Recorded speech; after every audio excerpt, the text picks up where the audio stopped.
Saturday. Were you out and about? Yeah, I was at Kilgetty versus Penna Robbins, which is quite an entertaining game while I was there. The final result finished 3-3. It was 2-2 going up to 90 minutes, and then Penna took the lead in the 93rd. And lo and behold, the 96th minute, Kilgetty got an equaliser to make it 3-all. So an entertaining game down there, to be honest with you, Ben. I popped up to Carew as well, and they were playing the league leaders, Hakin United. And when I was there, Hakin were 4-0 up at half time, just coming up to half time, before they were reduced to 10 men. Ben Aldred made a brilliant save, to be fair to him, but unfortunately, he's not the goalkeeper, he was the centre back. So Sean O'Connor had no choice but to issue him a straight red card for destroying a goal scoring opportunity. Jordan Richards stepped up for Carew, and he ironically played a little bit for Hakin last season.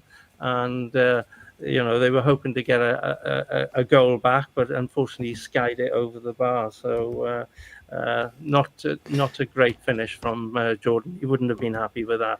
But Hakin were totally in control in the second half, where I saw of it. And they continued to score goals at regular intervals, even though they were one man down. They played some really good football. They passed and moved the ball very well, and they're looking very good value for their 3-point lead at the top of the table at this moment in time. But Yeah, obviously definitely. there's a long way to go yet, Ben. There is, but to win that so convincingly, to finish Carew 1, Hakin United 8, with Hakin down to 10 men, as Gordon said, that was some win, a real statement win, that as well. The Hakin goal scorers were Cameron Brunton with 2, Jack Griffiths 2, Leon Luby 2, Shane Walsh and Kieran King. And just for consistency at the start of this season, Hakin are really setting the standard at the moment, Gordon. They're 3 points clear of Goodwick, and we'll come to that game in just a sec. We heard from Scott Davis, I think, on the show last Monday, actually. And he's always impressed me, actually. Really organised manager. And he'll be really pleased with how his side have come out of the blocks at the start of this season. Yeah, when you only think a couple of weeks ago, they went down to Tish and Hakin lost 3-1. For them to regather, and they did well in the West Wales Cup. Oh, well, they didn't play in the West Wales Cup. They have won their last 2 league games since then, and they're sitting 3 points ahead at the top of the table, with Goodwick and Moncton, not far behind them, and they've all got to play each other shortly as well. So it's going to be interesting next couple of weeks to see where the teams lie after those games, because they're all going to be playing each other, Ben. That's the thing. Let's get to Tenby, shall we? Now, last time out in the league, Hakin were winners at Tenby by 3-0. Tenby this time around hosted Goodwick United. It was another high-scoring game, another game of 6 goals, like the Kilgetty Penna game. It ended Tenby 3, Goodwick United 3. We did say on the show last week we thought that was going to be a game worth watching, and my goodness, it was, Gordon. Yeah, definitely. They're both very good sides, both very good going forward as well. I spoke to Nigel Delaney after the game. He was disappointed with the 3-3, but to be fair, they had chances that they should have buried and they didn't. And, there was a few antics going on. I know that Goodwick were reduced to 10 men on about the 30-minute mark. Rhys Darling was sent off. And the young, I forgot his name, the young little guy up front for Tenby, he put his side in front. Scott Fernie. Scott Fernie, and then Joe Lee as well actually scored. So, they had it all to do. But fair play to Goodwick, they did get back to 2-2 by half time. And second half was very, very, very interesting. And it could have gone either way. What is rare, that never usually happens, Ben, is that Rhys Jones, a trademark free kick taker, penalty taker, he actually missed a penalty as well. So that proved quite pivotal in that game as well. He made amends by scoring a 30-yard free kick, mind, but they could have won the game 4-3. But Tenby thoroughly deserved to get their point at home against Goodwick, and it's going to be an interesting few weeks. As I said, I think Tenby go to Moncton this coming Saturday. They do, and we should mention Moncton, because Moncton are in great form, and we have highlighted them already on the show this season. Moncton Swifts 12, Narberth 0. Narberth, of course, promoted it back into Division 1 this season, but Moncton absolutely hammered them, really. Paul Miller hat-trick, Jason Finnegan 2, James Russell 2, Luke Phillips 2, Dylan Davis, Jamie Wilkes, and Connor Davis. So for Moncton, this rich vein of form at the start of the season continued, and then some. That was a bumper win, wasn't it? That was a very big win. Disappointed for Narberth. They're obviously finding it very tough at this moment in time, but you can only beat what's in front of you, and the Swifts certainly did that in emphatic fashion on Saturday, and they're sitting pretty as well in second place in the table. And as they proved, they're capable of beating any side on their day. Ben Steele is captain. He has a lot of experience, plus the players that you just mentioned banging the balls in the net. They're a very, very strong unit, and they're capable of beating any team on their day. You have to be on your game when you're playing the Swifts at this moment in time. They're certainly a very good outfit. Yeah, absolutely right. And as Gordon says, Moncton and Goodwick tied in second place. Goodwick just above on goal difference. Hakin topped the table. Tenby fourth, and St Ishmael's with 2 games in hand sit fifth. So on to this weekend, where there are some really interesting games actually already at the top of the table. Moncton versus Tenby is a crucial game now for both sides to keep up the pace. Where do you see that one going? I'm going to say there's going to be goals, and there's going to be goals. We're not going to curse it, but there's going to be goals in that game. I guarantee. Definitely, both sides. They've got some really quality strikers. There's definitely going to be goals. Defenders will have to be at their best to try and stop them, to be honest with you. It's a tough one to call, that one. It really is.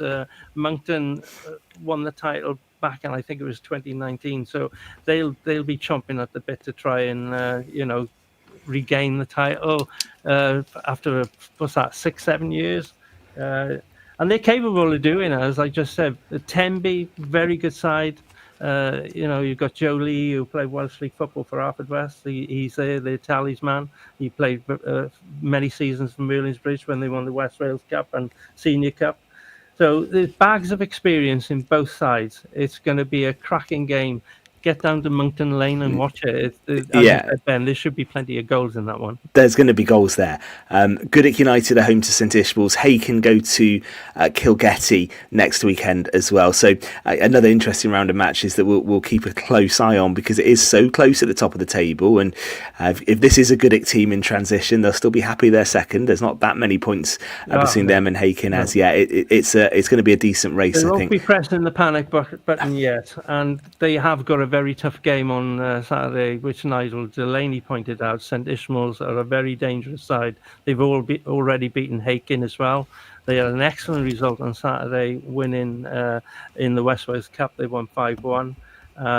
So in Ferry side. So yeah, they're a dangerous unit as well. So isn't it great that we're talking about a few teams at the top instead of just the familiar two, which we are still talking about? But it's great to have other teams in the mix. That makes it very interesting, doesn't it? Yeah, and you do wonder whether it will level out. We've said that, haven't we, through the last couple of weeks? But actually, another week goes by. It's still showing that teams are capable of taking points off each other, and that is important for the title race, I think, and for interest in the league. So I think long may it continue. Yeah, 100%. It's good for the team who's actually winning every week and just running away with the title, but it's not healthy for the rest of the league. The benchmark is that top team, which has been Goodwick for many seasons. Hakin have been up there. Now we're starting to see the Monktons, the Tenbys. They're all starting to compete. Clarbesson Road as well on the day. It's great. It's great. And Tish an exceptional start to the season, and fair play. And Aaron Hallam has been scoring goals for fun for them. He's been the little cog that's been missing, and he's doing a great job at Tish. Excellent stuff. Okay, let's stick with football for a sec. Tom was at the Oggy Bridge Meadow on Friday night. We had a really good interview with the manager. He sounded on good form, Tony Pennock, as well, after a difficult few weeks, no doubt about that. Finished Haverfordwest County 2, Barlen 0 on Friday night. Greg Walters, such a popular player, Greg, isn't he? And Ben Arman on the score sheet, Tom. That was a good 3 points under the floodlights, wasn't it? It was, and also their first clean sheet at home this season, which Tony pointed out to me when I caught up after with him. And I'd made the point to him that Elliot Scotcher coming back in and starting at the back was a calm that I haven't seen on that Haverfordwest field for a long time. There's a lot of tension on the field a couple of weeks ago, but they felt really assured. They had all the time in the world, and there was no rushing. All their performances have been good. They just haven't been able to convert it into results, and they did that and kept the clean sheet. And there's hopefully 2 more players coming back from injury in the next week or two. So from having selection woes to the opposite woes of who do I pick now for the team that we're facing. So it's a really good time, this halfway point through phase 1, and hopefully a bit of momentum, get hopefully a cup run going against Snetley now as well. Yeah, that's a tricky game. That's Friday night, isn't it? Back in cup action, and then I think away from home. I think it's to Connors Quay at the end of October, 25th of October. But yeah, two popular players, Gordon, on the score sheet in Walters and Arman, who actually will be quite important, I think, as we head into winter for the Bluebirds. Those two. Definitely, Greg has got a good engine in midfield. He's a box-to-box midfielder, works very hard for the team, and for him to get on the score sheet as well is a bonus. Ben Amoun, we know his qualities. He scored some cracking goals in Europe this season as well. He is a good finisher. And Haverfordwest have had their problems with a few players unavailable for different reasons, and now that's behind them. Now they're looking forward, and let's hope that they can pick up as many points as they can in the second half of this first phase of the season. And also, as Tom just pointed out, it'd be nice to have a nice little cup run as well. We go to Llanelli on Friday evening. Yeah, I think they'll be taking that one fairly seriously, actually. And of course, they lost, didn't they, in the league at Stebbin Heath a couple of weeks ago. So I think they'll go there and try and win that. I don't think he'll weaken the side too much for that match. I think he'll want to win it, Tom. Would you say? I think so. You made the point that Haverfordwest have never got to a final of the Welsh Cup. They've got it's the semi-final once before. So they had a golden opportunity last season where the draw looked like it would be very favourable and that they couldn't convert it. So hopefully they can go even further and further again. And I do believe this is the quarter-final, is it? I think it's one of the 4. They go in the second round. Second round, okay. Okay.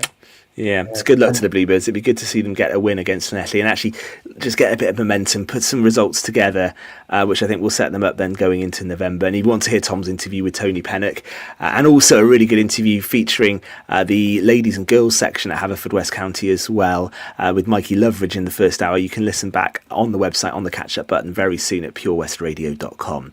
We're going to be talking to Patrick Hannon because the indoor cricket season isn't far away. But let me just pick out some rugby scores, Gordon, from the weekend. And we had a really good interview that Fraser did in the first hour as well, looking back on Crimmick's game, because they have had a difficult start as well. It's a good league, the Championship, and we've said that time and time again. A few changes at Crimmick as well, but they took on the league leaders Tondy at the weekend, and it sounded like an incredible game, actually.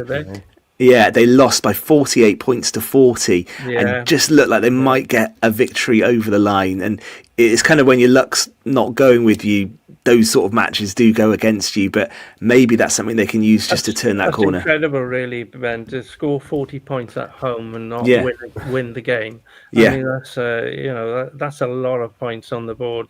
So that must have been a highly entertaining game to watch up in Crimmock, end to end, plenty of running rugby and plenty of tries, plenty of points on the board.